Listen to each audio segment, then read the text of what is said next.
de curso de processamento de imagens do INPA.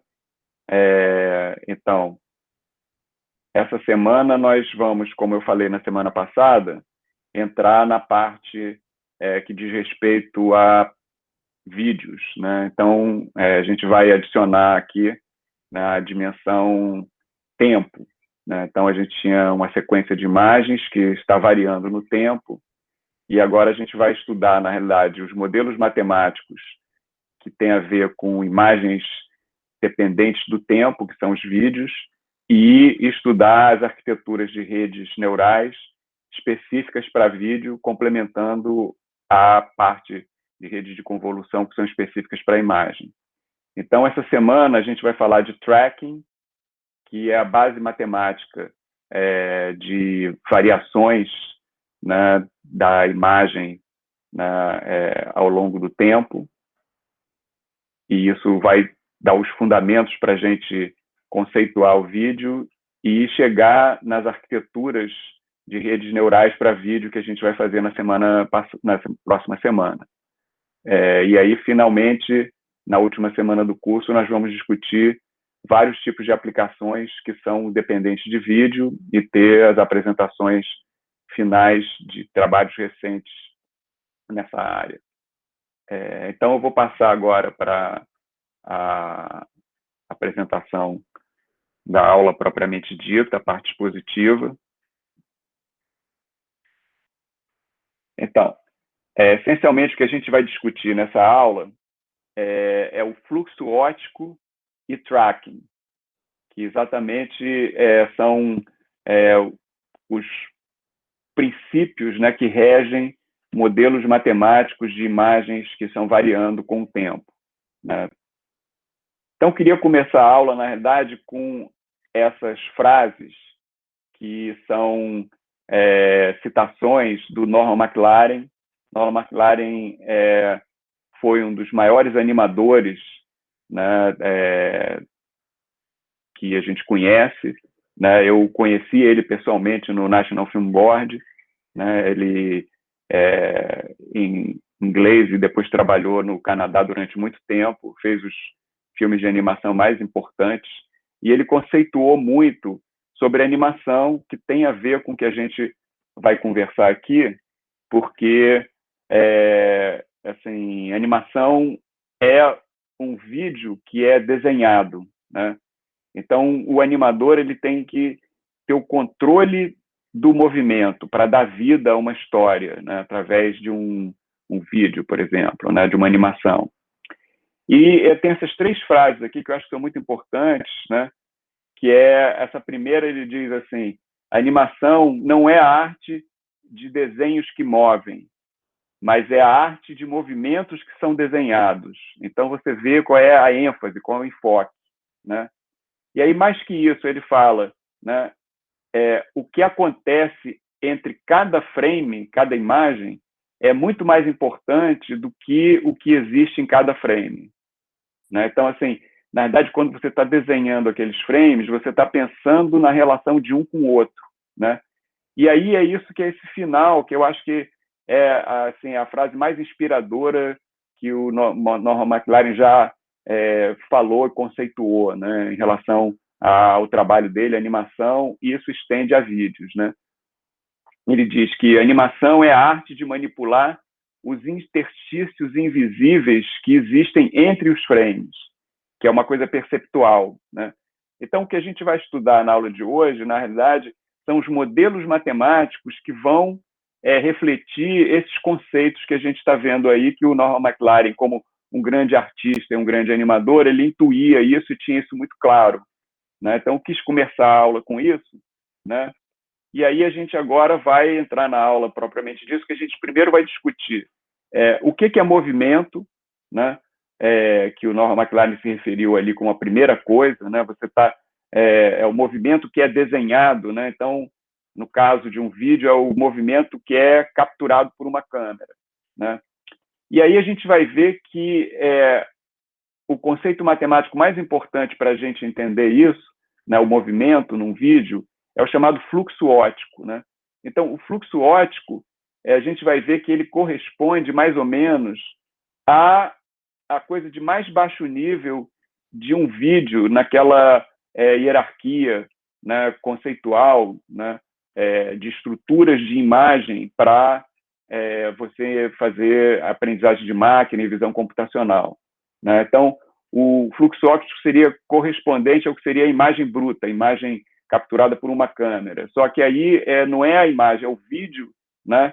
O movimento é traduzido no fluxo óptico. E aí, em cima disso, nós vamos ter outras camadas, né, de estrutura ligadas com variações ao longo do tempo. E aí, uma dessas estruturas importantes na verdade, você fazer o rastreamento do movimento que acontece no vídeo. E aí a gente vai estudar tracking, né? E nessa aula eu vou falar de tracking no sentido mais determinístico, né?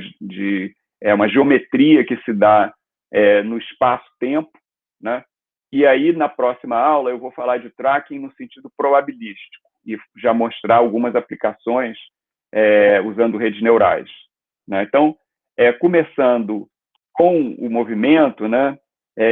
Exatamente o que a gente está fazendo, essa passagem que a gente veio no curso desde o início falando de imagens e agora a gente vai falar de vídeo, né? Então, vídeo é uma sequência de imagens que são capturadas ao longo do tempo com uma taxa fixa, que é uma coisa importante, né?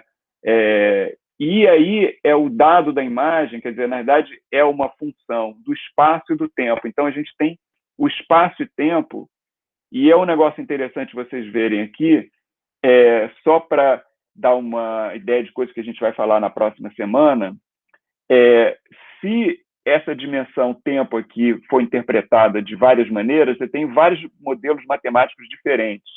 Então, por exemplo, você pode imaginar que você tem uma única imagem que é dependente do tempo, né? E o valor de um pixel, por exemplo, ele vai variar à medida que o tempo está variando. Então, esse ponto no espaço, na imagem, está fixo, mas a radiância que ele vai mostrar, ela vai mudar para cada instante de tempo. Então, você tem o intervalo de tempo e a cada instante ela vai ter, né, um valor diferente, né?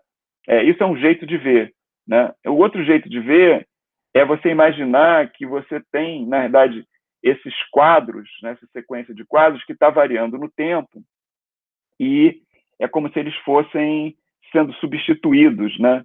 E você pode até imaginar, por exemplo, que você tem alguma janela de tempo que você está analisando alguns quadros desses aqui, né, numa certa janela volumétrica, né, e analisando o que acontece, né, entre um quadro e o outro, né? E você pode até imaginar que esse tipo de interpretação que eu falei, se você substitui essa dimensão aqui, tempo, para uma dimensão espacial, por exemplo, z, né, você pode imaginar que isso aqui é um volume, né? E aí a gente falou na semana passada, né, de coisas 3D e informações que você quer ter a profundidade, né, e aí você tem um jeito de trabalhar com isso, né, com sensores e coisas assim. Então, você pode imaginar que técnicas que são usadas para coisas espaciais 3D, geometria 3D, você pode aplicar para imagem, considerando essa dimensão não como espacial, mas como tempo, e isso faz muita diferença, a gente vai discutir aqui, né? E o caso mais complexo, né, seria você ter, na verdade, uma imagem com profundidade, né, que varia ao longo do tempo. Aí você teria um espaço de dimensão 4, né, 3 dimensões espaciais e uma dimensão temporal, né? Então, esse vai ser o modelo de imagem que a gente vai usar, quer dizer, uma imagem que é dependente do tempo, e isso é um vídeo, né? Então, continuando, quer dizer, por que é importante estudar isso, né? A gente quer estudar o movimento, né? E, na verdade, o movimento ele tem coisas que transcendem o que você está vendo na imagem, né? Então, por exemplo, né, você acompanhar algumas coisas que estão se movendo, né, no vídeo, né? Você acompanhar objetos inteiros, né, que estão tendo algum tipo de comportamento que você quer entender, né? E principalmente para aprendizagem de máquina, você quer reconhecer eventos, certas coisas que acontecem, mas que dependem da dinâmica. Por exemplo, alguma coisa caiu no chão, o momento que aquela coisa caiu no chão, que tocou o solo, ou uma atividade, como eu falei na aula de ontem de laboratório, né? Um jogo de basquete, né? Quer dizer, você pode identificar que você uma imagem que é um jogo de basquete pela quadra, né? Pelos jogadores, pelo tipo de uniforme, mas você fazer uma cesta, quer dizer, a bola entrar na cesta, né? Isso aí é uma atividade, né? Que alguém jogou a bola e a bola entrou na cesta ou não, né? E aí, assim, dentro desse contexto, o que a gente vai querer é aprender, né, modelos dinâmicos, né? E esses modelos dinâmicos vão refletir exatamente o movimento, né? E, além disso, tem várias aplicações disso, que, por exemplo, se você está filmando com uma câmera e essa câmera está assim, movendo, né, livremente, né, está na mão de uma pessoa, né, a imagem treme um pouco porque ela não está se movendo de uma maneira suave, né? Então, se você tem um modelo dinâmico da perturbação da câmera, da trepidação da câmera, uma câmera, por exemplo, num carro que está andando e está tremendo, você pode aplicar técnicas de compensação para fazer estabilização do movimento. Na verdade, a maioria dos smartphones que capturam vídeo, eles têm essa feature, né? E você pode usar para outras coisas, como, por exemplo, aumentar a resolução da imagem. Então, tem uma série de aplicações em vídeo, né, que depende intrinsecamente do movimento, né? E aí, o que a gente vai ver aqui, na verdade, são duas maneiras de você estimar o movimento, né? Uma é exatamente estudando o fluxo óptico e outra é fazendo rastreamento de features, né? Então, a diferença aqui é que, nesse caso, o fluxo óptico é uma coisa densa, né? Que ele é um campo de vetores, né? Que ele é definido na imagem inteira, né? Você pode até imaginar de uma maneira contínua, né? E o feature tracking, na verdade, são elementos que a gente quer acompanhar porque eles têm uma característica distinta na imagem, né? A gente já falou muito de features aqui, então é uma feature, né? Como a gente viu, né? Um canto, texturas, né? Mas a gente quer acompanhar essas features ao longo do tempo, né? Então são dois modelos matemáticos que, na verdade, eles se completam, e eu vou falar primeiro do optical flow e depois falar de feature tracking e falar de extensões, tá? Então, o que é o optical flow? Como eu falei, o optical flow é um campo vetorial, né, no espaço-tempo, né, relacionado com as variações de brilho da imagem, né? Então, nota que, assim, para uma imagem estática, né, bidimensional, a gente estudou variações espaciais da imagem, né? Então, por exemplo, a gente estudou arestas e coisas assim, né? Onde tem variação tem coisa interessante, né? Aqui o que a gente vai ver são variações, né, espaço-temporais, né? De um pixel com o pixel na imagem seguinte, né? E exatamente esse campo vetorial, o optical flow, ele corresponde para o vídeo a exatamente o que a gente tinha, né, dos pixels numa imagem bruta. Então, para o vídeo bruto, o elemento matemático que a gente quer estudar é o optical flow, né?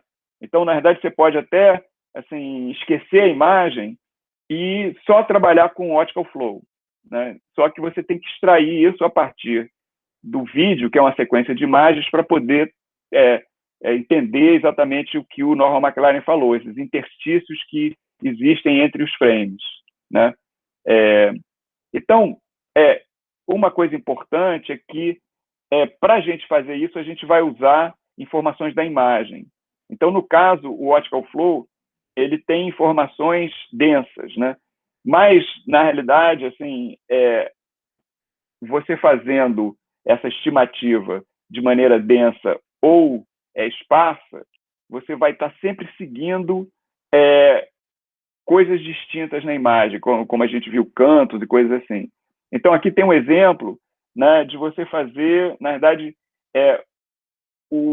entender o movimento a partir de pontos esparsos, né, que seria o feature tracking, que seria aquela segunda coisa que a gente vai falar mais para o final da aula.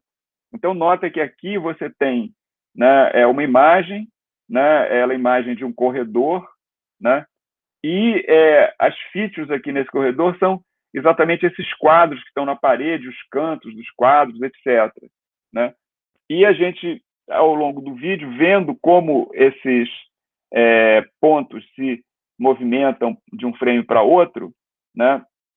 Você tem exatamente como se fosse um campo de deslocamento esparso, né? Desses features, né? E aí dá para você entender uma estrutura tridimensional. Por exemplo, aqui, né, você tem a câmera numa posição nesse corredor, né? E a câmera passa para essa outra posição. Exatamente esses features aqui estão andando de uma posição para outra. E nota que a gente vai ver que você fazer feature tracking, né, você não tem um compromisso tão rígido com a taxa de amostragem quanto você tem para calcular um fluxo óptico. A gente vai ver isso por quê. Né? Então, agora vamos nos concentrar no fluxo óptico e estudar, na verdade, a definição, né, as condições de contorno e a intuição por trás disso. Né? Então, a definição do fluxo óptico é o seguinte: é o movimento aparente, isso é muito importante, né, dos padrões de brilho na imagem. Né? Então, assim, a gente não tem a geometria 3D. Se a gente tivesse uma imagem RGBD, um LiDAR, a gente teria uma geometria 3D, mas a gente não tem, a gente só tem uma imagem que tem, na verdade, informação de radiância. Né? Então, esses padrões de brilho, eles vão mudar de frame a frame e isso vai indicar um movimento aparente. Né? Então, essa definição. E, na realidade, é importante entender, né, que você tem que saber interpretar esse movimento aparente, porque outras coisas, outros fenômenos, podem causar uma mudança no padrão de brilho que não corresponde ao movimento. Né? Por exemplo, se você tem um foco de luz, né, que está mexendo na cena, né, ele vai iluminar a cena de uma maneira diferente e vai dar um brilho. Né? Por outro lado, você pode ter um movimento que você não tem nenhuma mudança nesse padrão de brilho, mas a imagem está assim, corresponde a um objeto que está mudando. Por exemplo, se você tem uma esfera, né, que é especular, né, e tem um brilho especular num certo ponto, né, e ela está rodando no seu eixo, né, você não vai ver o movimento dessa esfera, porque aquele brilho especular fica exatamente no mesmo ponto e a esfera, como supondo que ela tem uma cor constante, né, não tem nenhuma textura, então você não tem como detectar o movimento. Então, a gente depende para detectar o movimento de mudanças na informação visual e nesses padrões de brilho. Né? E o que a gente quer? A gente quer, na realidade, recuperar o movimento real da imagem, né, através desse padrão de brilho, calculando o optical flow. Né? Isso que a gente vai estudar como fazer isso. Né? Então, como você faz essa estimativa? Né? Você vai supor algumas coisas para isso ser viável. Então, essas suposições são essas três coisas. A primeira, que é a mais importante, é exatamente relacionado com o que eu falei antes. Quer dizer, é a constância no brilho. Quer dizer, a gente vai supor que a projeção, né, de um ponto da cena na imagem, né, ele vai sempre ter a mesma aparência em todos os frames. Aquele ponto ele não vai mudar, né, de um frame para outro. Né? Por exemplo, se eu tiver uma lâmpada que está piscando, né? E eu estou mudando, mexendo com a posição dessa lâmpada. Então, a cada momento, ela vai ter um brilho diferente, a gente não vai poder fazer nenhum cálculo ali, né? A segunda coisa são esses dois elementos aqui, né? Porque esse elemento aqui é um elemento fotométrico, né? E aqui você tem duas suposições geométricas, né? Temporal e espacial, né? Uma é que você vai ter movimentos pequenos, né? Quer dizer, que esses pontos são da cena, que são projetados na imagem, né? Eles não movem muito, eles movem pouco, né? E isso corresponde ao que eu falei, você ter uma taxa de amostragem que é com uma certa regularidade, né? E cada amostra é temporalmente perto da outra, porque se você tem um objeto movendo numa certa velocidade e está mostrando com uma taxa proporcional a essa velocidade, o movimento você vai ter pontos próximos em cada imagem, em cada fotograma, né? E a outra coisa é uma questão de coerência espacial, porque você vai imaginar que você tem um objeto, todos aqueles pontos do objeto estão se movendo juntos, né? Então, um ponto ele vai se mover como os vizinhos dele para cada objeto, obviamente. Então, é uma coerência espacial, né, por partes, né? Que corresponde à estrutura de uma cena 3D, né? Então, com essas três suposições básicas, né, dado duas imagens subsequentes, né, numa sequência de vídeo, né, você consegue estimar esse movimento aparente, né, para ter esse campo vetorial, né, pensando no seguinte, né, aqui a gente tem, né, esse vetor, né, que é um vetor UV, né, você tem um vetor aqui, né, que vai exatamente, que depende de cada ponto, né, então é um vetor, né, UV, que depende de cada ponto da imagem, então para cada ponto da imagem você vai ter esse vetor UV, né, que depende do ponto XY, né, esse vetor ele vai ser estimado, né, baseado na imagem do tempo anterior e a imagem do tempo atual, né? Então, essencialmente, ele vai dizer que esse ponto aqui, que tinha um certo padrão de brilho, ele se moveu para esse próximo ponto. E aí, nessa imagem, ele está aqui, né? Na imagem anterior, estava aqui, né?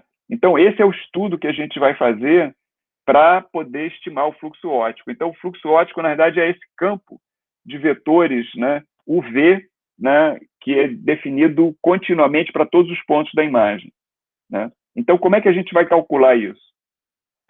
A gente vai supor aquela primeira restrição que a gente colocou de constância de brilho, né?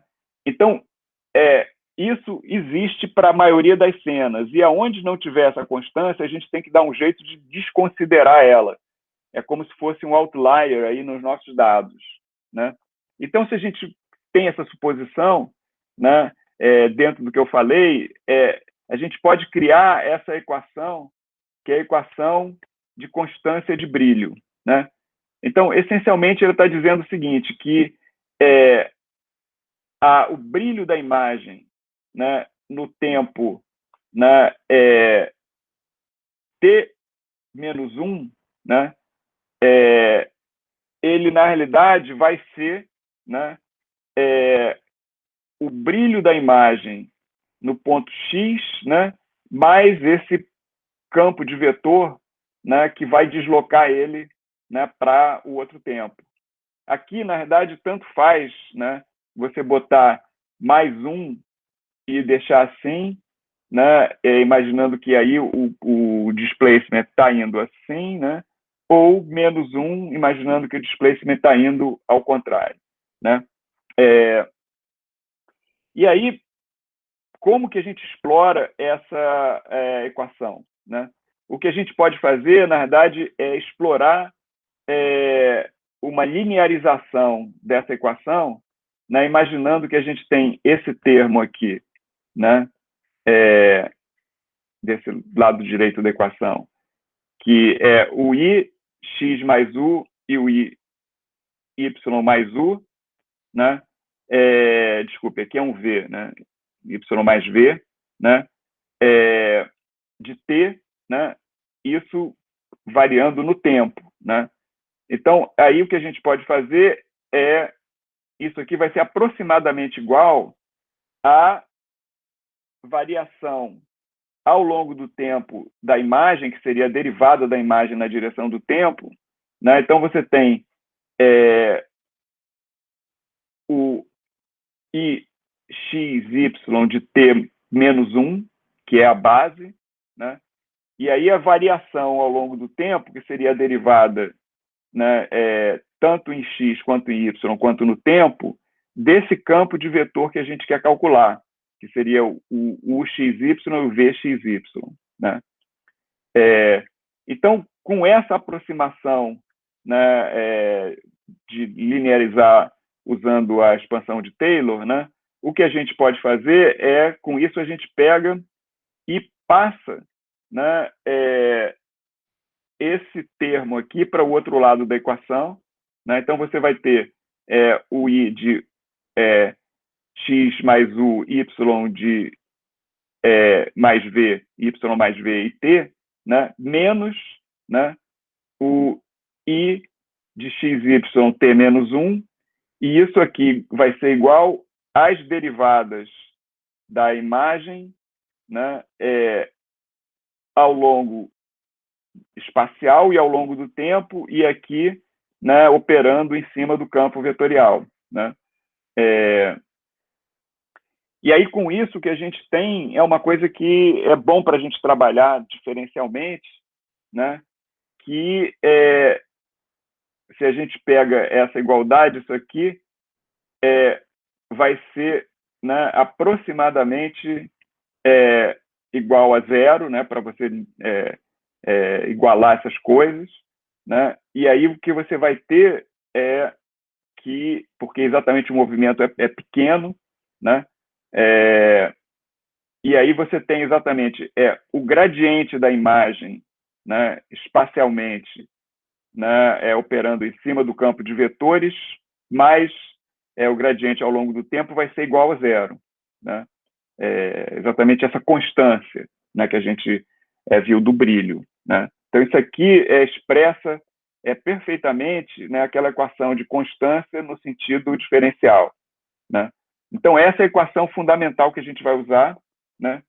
E aí a questão que é, tendo essa equação, como a gente vai recuperar o movimento da imagem em cada pixel? Porque nota que esse campo ele é definido para cada ponto da imagem, né? Ao longo do tempo, né? Então, assim, quantas equações, né, a gente vai precisar para recuperar isso, né? Porque a gente quer recuperar as incógnitas que existem por cada pixel, né? E para isso funcionar, a gente tem que ter um número de equações para poder resolver esse sistema, né? Então, a questão é o seguinte: a gente tem só uma equação aqui, né? E tem duas incógnitas, que na verdade é o U e o V, né? E aí é interessante anotar que como a gente está definindo esse campo, né, que é exatamente como um ponto, né, com um certo padrão de brilho está se deslocando espacialmente, né, ao longo do tempo, né, esse padrão de brilho a gente está usando o gradiente da imagem, né? Então o gradiente ele está variando, né, numa certa direção, né? E na outra você pode imaginar que ele poderia ser constante. Então o componente desse fluxo aqui que é perpendicular ao gradiente, né? Essencialmente seria paralelo a arestas, né? Você não tem como medir, né? Porque aqui não tem variação do padrão de brilho, né? A variação é na direção do gradiente, né? Então, qualquer direção que não seja ortogonal aqui, você consegue identificar variações, mas nessa direção aqui não, né? Isso vai ser uma coisa importante para a gente descobrir qual é a maneira matemática de calcular isso, né? Então, o que a gente pode ver é isso, que é uma coisa estudada em visão computacional, que é o chamado problema da abertura, né? Significa assim, se eu tenho, por exemplo, aqui, né, esse objeto aqui, que ele está ao longo do tempo andando para cá e para cá, né, se eu olhar esse movimento dele só aqui nessa abertura pequena, né, eu sei que ele está se movimentando nessa direção, mas eu não tenho como ver se ele está se movimentando nessa direção, porque eu teria que olhar fora dessa janela, né? E aí, em particular, por exemplo, se isso aqui fosse uma imagem, né, se eu tivesse esse movimento, eu não conseguia identificar essa parte, né? E também, como a gente está calculando pixel a pixel, né, se isso está relacionado com uma vizinhança de um pixel, né, essa janela vai ter consequências, a gente vai ver, né? Então, como que eu conseguiria pegar as coisas, né, sem ter esse problema, né? Eu teria que estar olhando para pontos como esse aqui, né, as extremidades do segmento, né? Então, esse ponto aqui eu consigo saber que ele andou assim, porque a variação em todas as direções, e a gente vai voltar a essa observação mais para frente, né? Então, a gente quer evitar esse problema aqui, né? E vai ter técnicas para evitar. Obviamente, eu falei, em alguns casos, é impossível você identificar que tem movimento numa cena 3D só pela imagem, se a imagem não mudar. Como eu falei, uma esfera especular que está rodando no seu eixo, né, com uma cor constante, a imagem vai ficar praticamente igual e você não tem como identificar se não tiver nenhuma textura que seria equivalente àquelas extremidades do segmento, né? Então, como você resolve essas ambiguidades, né? Então, em vez de você olhar para um pixel só, né, você vai fazer uma coisa que a gente já fez aqui várias vezes, né, que é ter uma vizinhança em volta do pixel, né, e você vai olhar o que está acontecendo nessa vizinhança inteira e imaginar que ali, né, os pontos dessa vizinhança vão ter um movimento coerente, né? Então, o que você pode fazer com isso é, em vez de ter uma única equação que corresponde a um ponto XY lá, você, para cada ponto XY, você vai pegar uma janela, por exemplo, de 5 por 5, né? E aí para cada ponto. Então, em vez de você ter uma única equação, você vai ter 25 equações por pixel, né? E aí, você com isso vai ter essa nova equação aqui da janela, né? Que você está calculando o V naquele pixel, mas levando em conta essa vizinhança estendida aqui para todos os pontos PI que fazem parte dessa janela 5 por 5, né? E aí isso aí vai dar essa equação matricial, né, que você tem aqui os pontos, seus 25 pontos dentro dessa janela, né? E a variação no tempo aqui, né? Com o V, né? Então, a gente tem essa equação e é essa equação que a gente quer resolver, né? Então, a gente resolvendo isso, a gente tem o V, que na verdade, o campo vetorial que a gente está interessado, né?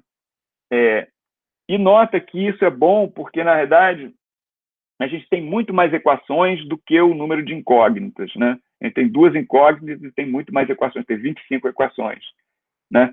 E aí, esse sistema está sobredeterminado, né? Mas isso é bom porque a gente pode usar a regularização para eliminar outliers e outras incertezas, né? E a maneira certa de fazer isso, né, vocês já deviam ter adivinhado, né, é usar a solução de mínimos quadrados, né? Então, usando a solução de mínimos quadrados, a gente tem, né, uma solução em forma fechada, né, que você consegue calcular a melhor solução, né, um ótimo aí, né, que é dado por essa equação, né, que a gente tem aqui, né, de novo, matricialmente, né?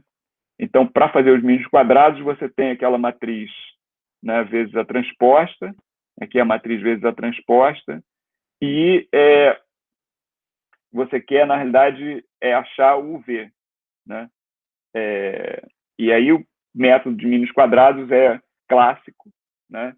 E daí você consegue resolver isso, né? Então aqui, né, quer dizer, esses somatórios aqui vão dar uma regularização do problema e uma maneira também de lidar com outliers, né? E a questão toda é quando que esse sistema, né, dado pelo mínimos quadrados, é um sistema que a gente pode resolver, né? E achar o ótimo aqui, né? Vai depender dessa matriz, né? Dessa matriz A transposta A, né? Então, para esse sistema ser resolvível, né, algumas coisas têm que assim, serem respeitadas, né? A primeira, essa matriz aqui tem que ser inversível, né?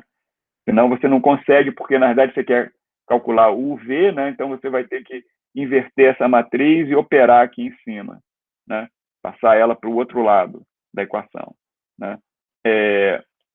Segundo, quer dizer, ela pode ser inversível teoricamente, mas ela tem que ser numericamente estável. Então, se a norma dessa matriz for muito pequena e tiver ruídos assim que estão perturbando, né, a regularidade dela, né, fica difícil de você calcular numericamente. Então, para isso, quer dizer, na verdade, os autovalores dessa matriz, né, eles não podem ser muito pequenos, né? Por outro lado, também ela tem que ser bem condicionada, né? Porque senão você não vai conseguir fazer uma boa inversão aqui, né? Então, a razão entre o maior e o menor alto valor não pode ser muito grande, né? E aí, se você atende essas três condições, você consegue resolver esse problema de mínimos quadrados e achar o ótimo, né? E é interessante vocês olharem isso aqui, né? O que isso parece, né? Se vocês lembrarem o que a gente estudou no curso, né? Quando a gente estava analisando features, né? Isso aqui, na verdade, é essa M, né? Que é A transposta A, ela é essencialmente equivalente à matriz, né? De segundos momentos, né? Que a gente usava no Harris Corner Detector, né? Só que agora, nesse contexto, a gente está usando isso não no domínio espacial, mas no domínio temporal, né? Mas a matemática é a mesma, né? E aí, exatamente, as condições para resolver o problema ali, né, exatamente eram baseadas nos autovalores da matriz, né?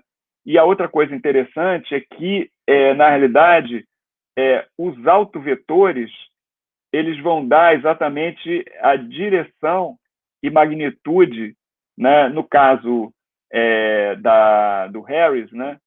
Dava isso espacialmente, e aqui a gente vai ter essa coisa temporal, né? Quer dizer, então, e aí a direção do movimento vai ser ligado a o autovetor predominante, né? E aí aqui a gente pode reinterpretar o que a gente estava analisando quando a gente estudou o Harris Corner Detection, né? Que se você tem, né, como eu falei, aqueles cantos, né, ou são features, né? Por exemplo, aquela barrinha, né? A extremidade da barra, isso aqui são cantos, né? Então são lugares onde a gente tem uma maneira muito boa de calcular, né? Essa parte, né? Onde os autovalores né, são um muito maior que o outro, né, eles provavelmente ficam nessa parte aqui na aresta, onde, como eu falei, a gente tem como localizar movimentos nessa direção, mas não nessa. Aqui a gente consegue identificar movimentos em todas as direções, né? E se você tem um padrão, né, que não tem muita variação, você cai nessa parte flat que você não consegue identificar nada, né? Então, a gente tem que levar isso em conta quando for calcular a solução, para um algoritmo que vai calcular a solução, né? Então, é exatamente o que a gente viu lá no Harris Corner Detector, só que aqui a gente está vendo isso ao longo do tempo, né?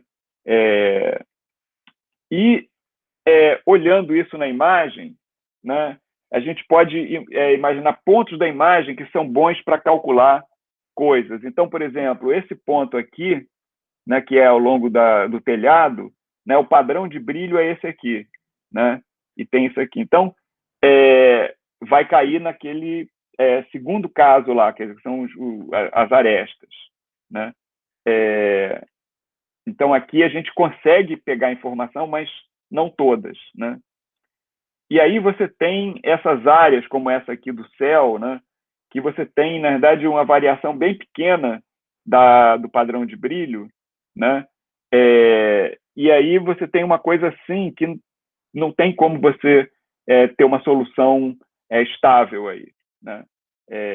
E, na verdade, o que a gente quer são pontos como esses aqui, né, nessa área de textura, né? Então, todos os pontos aqui têm exatamente uma variação de brilho em todas as direções, né? E aí, com isso, você consegue, né, identificar muito bem, né, o campo relativo ao fluxo óptico, né? Então, se a gente tem uma imagem que tem muita textura, né, é muito fácil você calcular o fluxo óptico. Você tem imagens que têm áreas grandes aqui, né, com pouca textura, né, aí você tem um problema, né? Ou mesmo texturas como essa aqui, que a variação é pequena, né? Aqui uma variação é pequena, né? Então, aí, assim, a gente volta àquela questão que a gente estava discutindo, né? O que são features, o que são boas features, né? Que a gente foi analisar, né, a partir do Harris Corner Detection e depois chegou no SIFT e tal, né? Quer dizer, se a gente escolher, né, boas features, né, a gente pode estimar o movimento desses pontos na imagem e calcular o fluxo óptico relativo a essas features. E aí você pode fazer isso de uma maneira esparsa, que a gente vai falar mais para frente, né, que é exatamente você fazer o feature tracking, quer dizer, você tem a imagem, né, e aí, por exemplo, você vem aqui e seleciona só pontos desse tipo aqui, né, vários pontos que são cantos, né, e aí você vai fazer o tracking desses pontos, né, e a gente vai falar disso mais para frente, mas eu queria voltar agora para, a partir dessa análise, a gente calcular, né, o fluxo óptico denso, né? E aí, essencialmente, como você vai fazer isso, né? Supondo que é uma imagem que tem, né, muita textura, né? O que você quer fazer é usar aquelas equações que a gente viu, né? E aí tem um jeito iterativo de você calcular isso, que esses pontos mais importantes, eles vão guiar, né, a atuação do campo na imagem como um todo. Então, você estima, né, esse campo do fluxo óptico de velocidade para cada pixel, né? E aí você, baseado nisso, você vai fazer, né, uma deformação da imagem, né, usando esse fluxo óptico. Quer dizer, você vai deformar a imagem andando, movendo cada pixel naquela direção, né? E aí tem toda uma área que a gente não falou aqui, né, que é a área de image warping, que tem várias maneiras de você deformar a imagem, né? Então você pode fazer uma deformação e aí você vai usar isso para ver o quanto que cada coisa andou, e você vai repetir até não ter nenhuma variação. Quer dizer, você conseguiu fazer uma advecção, como se fosse um fluido, né, daqueles pontos da imagem, como se fossem partículas, né, até que eles ficam numa posição parada, chegam numa posição que é invariante ali, né? E aí significa que esse método de refinamento convergiu, né? Então é mais ou menos isso aqui, né? Só que em 1D, né? Então a gente está pegando só o componente U, né? E aí mostrando que você tem para esse ponto, né? Para um ponto x0, né? Não tem nenhum deslocamento. Aí você vai calcular, né, um deslocamento, e daí isso aqui vai fazer essa função de x, né, f1, seria a imagem inteira, né, você vai fazer um warping dela baseado, né, em cada ponto para uma posição nova, né, que vai ser o D1, né, que é o D0 mais o D que você estimou aqui, né, da atualização, né. E aí você já está um pouco mais perto da tua solução. Aí na próxima você vai fazer baseado nesse D1, né, que você calculou na etapa anterior, você vai ter um D2, que você vai ter o gradiente de novo ali, né, e vai andar mais um pouquinho, e aí ele chega mais perto, né. E aí mais um passo aqui, né, nesse D3 você tem o D2, mas o T que você essencialmente casou essas duas curvas, né, e aí você vai ter exatamente a solução, né? Então, a solução ela vem desse D3 aqui, que seria o deslocamento final ali, né? Então, esse algoritmo, assim, ele converge, né? E vai te dar o fluxo ótico, né? Agora, como a gente falou, tinha aquele problema, né, da janela, né? E aquele problema da janela, ele estava ligado exatamente com a ideia que os movimentos têm uma velocidade pequena, né? Então, um ponto ele não vai se mover muito longe, porque se a gente, né, não tem essa suposição, aquela expansão de Taylor não funciona, né? Então, como a gente lida com isso? Aí a gente vai usar outro princípio que a gente já usou aqui no curso várias vezes, né? Então, essencialmente é o seguinte, quer dizer, imagine essa imagem aqui com esses padrões de textura, né, e brilho, né? Se você tem um movimento aqui nessa imagem, qualquer tipo de movimento da câmera, uma coisa assim, né, em geral, né, você vai ter um movimento que não é pequeno o suficiente, né? E aí, como você resolve isso? Né? Porque aqui você tem features de várias coisas e tal, e se você pega aquele patch de 5x5 para cada lugar desses, alguns você vai conseguir, né, ter uma solução estável, outros não, né? Então, para resolver isso, como eu falei, a gente vai usar um princípio que a gente já usou aqui várias vezes, que é a multiscala, né? E multiresolução para fazer os cálculos.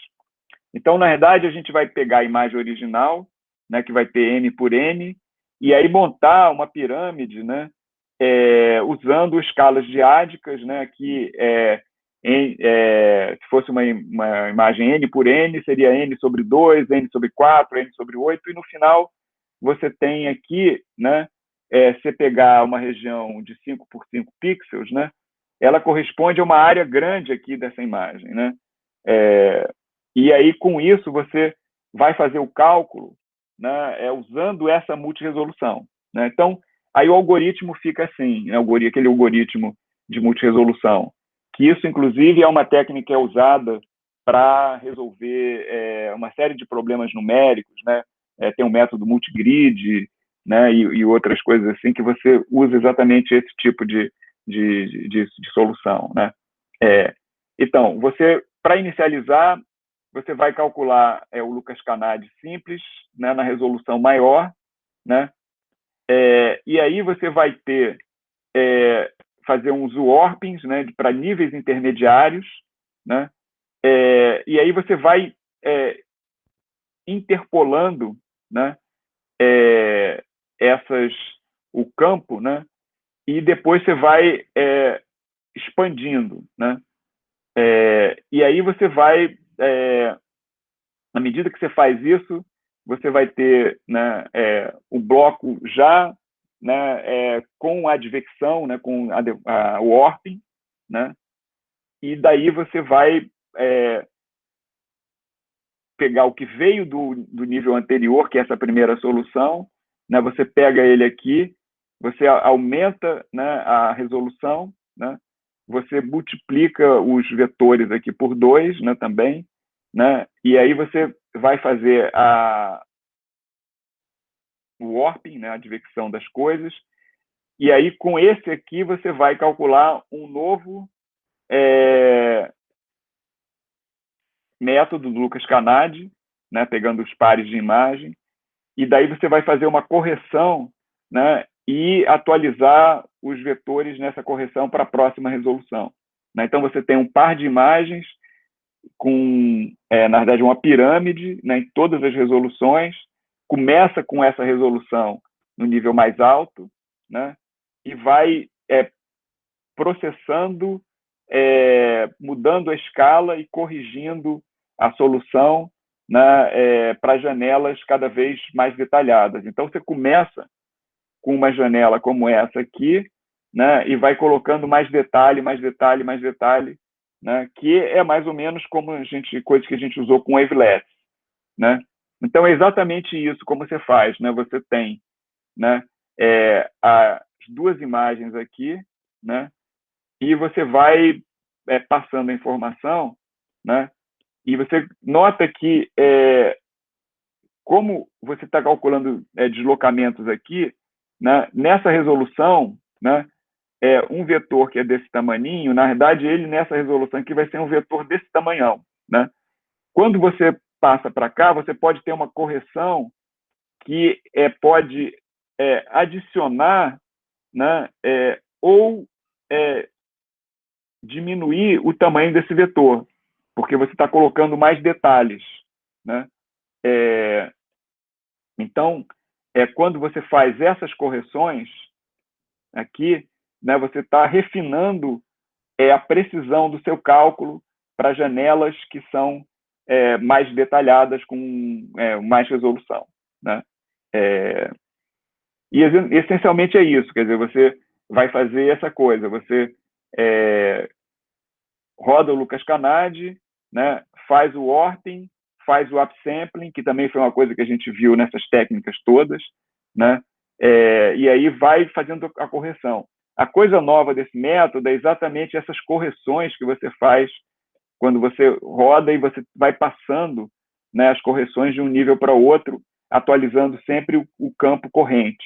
E no final você tem o campo que ele, na verdade, tem a coisa em as várias janelas. Então, isso aí você pode imaginar que é parecido com que a análise que a gente fez para o SIFT, né? No SIFT, a gente queria uma coisa que fosse independente da escala, para os cantos, independente da escala, né? Aqui, a gente está, na verdade, querendo lidar com o problema da janela, né? Então, você tem janelas diferentes, né? Em escalas diferentes. E esse algoritmo, ele vai, na verdade, considerar a contribuição agregada de todas as janelas para você calcular o campo correto, né? Então, nota a diferença de resultado que falha, né? Então, aqui é o Lucas Canadi sem usar essa estrutura de pirâmide, né? Então, isso aqui é para essa imagem aqui, né? Para essa imagem, né? Então, nota que aqui você tem a árvore, né? Você tem aqui esse gramado com pedras e tal, tem as casas, tem o céu, né? Então, aqui, né?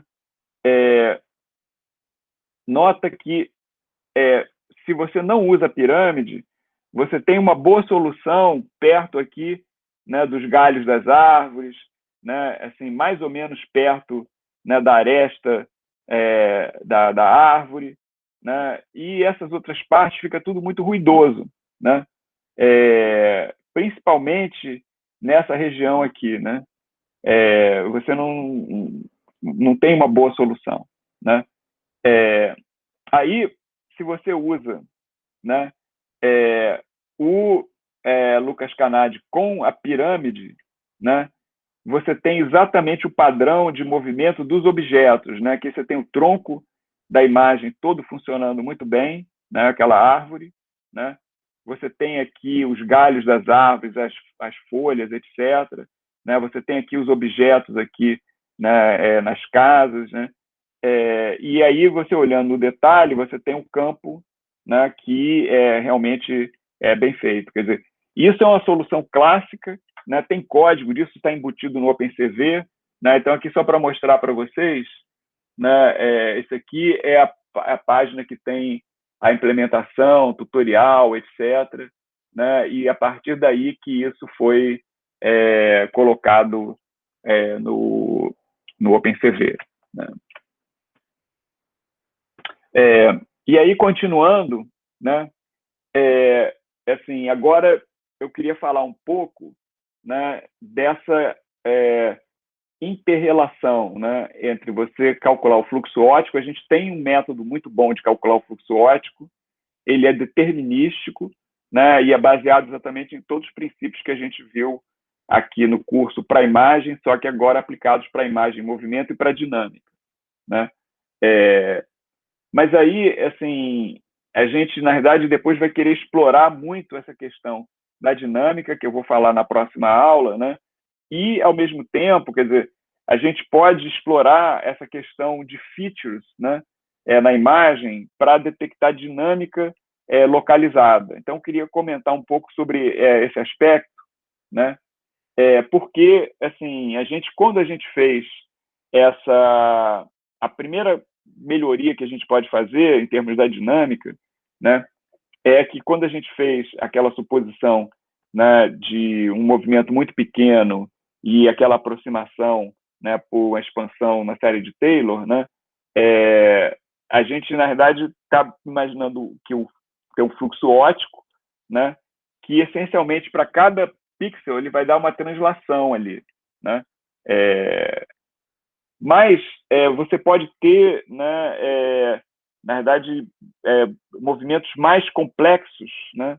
Exatamente porque a imagem que a gente tem, ela é uma imagem que vem de uma câmera, né, capturando uma cena tridimensional. Né? Então, você tem informação 2D, mas na verdade você tem, na verdade, uma projeção, uma transformação projetiva de informações do espaço 3D para o plano da imagem 2D.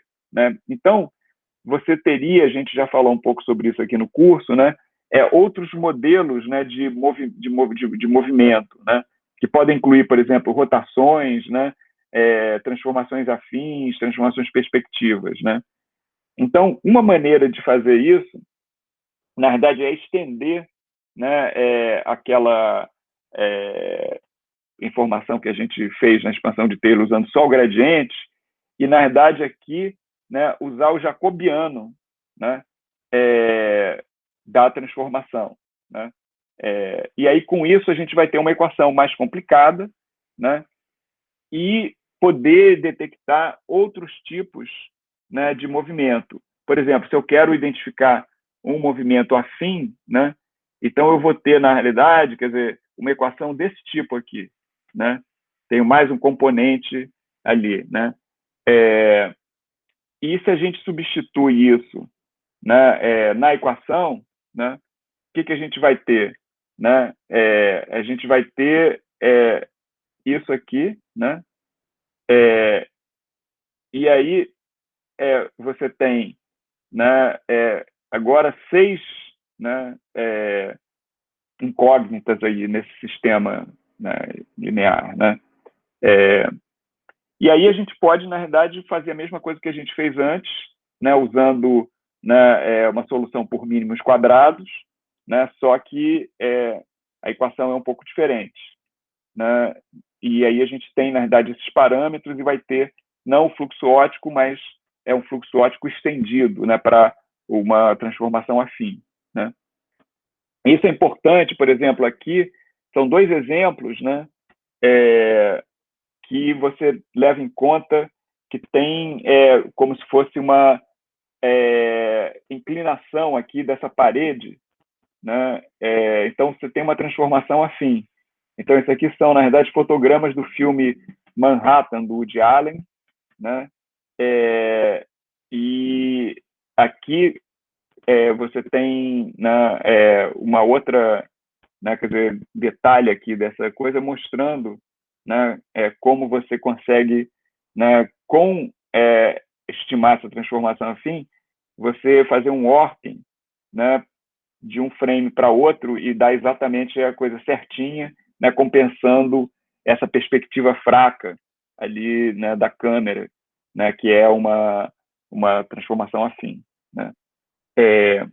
E aí tem um negócio interessante que dá para você colocar mais estrutura no movimento da imagem, porque você pode imaginar o seguinte: uma das coisas difíceis do fluxo óptico é que é exatamente essa questão de oclusão, né?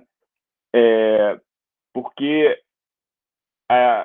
objetos numa cena tridimensional, eles vão assim, ter um movimento, né, que vai ser diferente em termos de magnitude, dependendo da distância que eles estão da câmera. E, na realidade, quer dizer, para cada objeto, né, quer dizer, imagina objetos que estão em planos paralelos ao plano da imagem, né, ortogonais à direção divisada da câmera, né?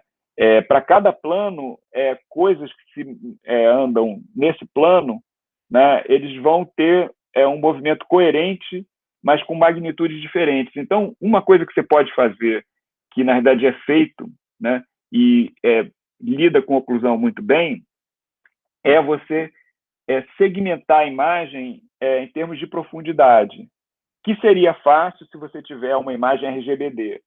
Mas se você não tiver, você pode, na verdade, usar o próprio fluxo óptico para fazer essa segmentação, né? Então, por exemplo, aqui para aquela cena, aqui na verdade é a versão colorida daquela imagem que a gente estava vendo, né? Então você pode ver que aqui na verdade você tem essencialmente uns 3 ou 4 camadas diferentes, que você tem esse objeto que está em primeiro plano, que é a árvore, né? Aí você tem assim objetos que estão num plano intermediário aqui, né, que expandem uma área maior, né, que é o solo aqui, né, e aqui atrás você tem já uma outra camada, né, que são as casas, né, e aí lá no fundo você tem o céu, né. Então, assim, você pode, na verdade, fazer uma análise do fluxo óptico, né, para ver esses movimentos coerentes e quebrar a imagem em camadas. Isso, de fato, é uma técnica que é usada para compressão de vídeo, que eu vou falar um pouquinho mais para frente. Porque, por exemplo, em compressão de vídeo, né, por exemplo, no MPEG-2, né, o que você faz? Você faz o seguinte: você tem um fotograma, e aí, inicialmente, você transmite esse fotograma inteiro, né? Usando alguma técnica de compressão de imagem, né? E aí depois você pega esse fotograma e divide ele, né, em regiões, né, no caso retangulares aqui, né? E aí você tem esses blocos, né? E aí você vai, né, estimar um movimento coerente para cada bloco desses, né? Então nota que, por exemplo, nesse exemplo aqui, né, quer dizer, blocos mais ou menos desse tamanho têm o tamanho desse caule, né? E você manda o movimento do bloco inteiro e mais algumas correções de pixel ali, né? Então, assim, enquanto valer a pena você mandar, né, a diferença, né, baseada no movimento global, quer dizer, porque a ideia é um pouco baseada naquele algoritmo iterativo do Lucas Canadi, quer dizer, que você imagina que você já sabe, né, o movimento do bloco inteiro. Então você pega a imagem atual, né, e faz aquele movimento com a imagem inteira.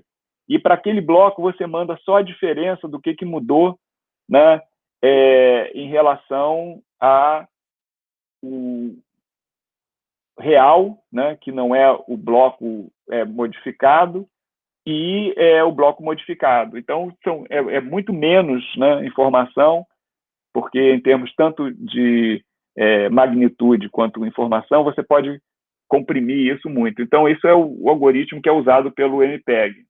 Né? Então, com isso, eu vou terminar a aula aqui, porque a gente já esgotou o assunto que era para discutir na aula de hoje, a aula vai ser um pouco mais curta.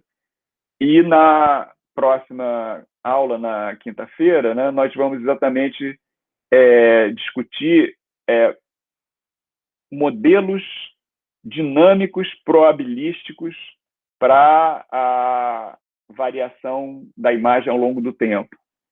E aí a gente vai estudar um pouco melhor sistemas dinâmicos no mecanismo probabilístico e vai mostrar como é que isso leva para arquiteturas usando redes neurais, que, como a gente viu aqui, né, esse componente probabilístico está presente, né, na teoria, né, e no que a gente está estimando por uma rede neural. Né? E aí a gente vai ter todos os elementos para poder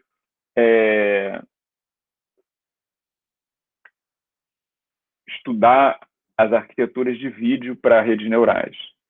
Né? Bom, então, com isso, eu me despeço aqui de vocês e aguardo a próxima aula na quinta-feira.